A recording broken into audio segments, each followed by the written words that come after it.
Hey friends, if you wish to delete recent files and folders on your Windows computer, then please watch this video. I will guide you through the procedure. So open File Explorer. Okay, it will lead you to any page. Let's say that it leads you to this page or the home page, but it will show your history here, and that can be very embarrassing in many cases. So I'll tell you how to hide it and actually clear it forever. Click on these three dots at the top right corner, select options. In the general page itself, click on clear to clear the history. But here's one more thing I do. By default, these three options are checked. I will uncheck them so that it doesn't save the history in future either. But this is your choice. To clear the history, just simply need to click on the clear button. Click on apply and then on OK to save the settings. Was this helpful? If yes, then please subscribe to the channel.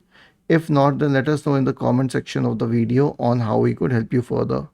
Thank you for watching this video and have a nice day.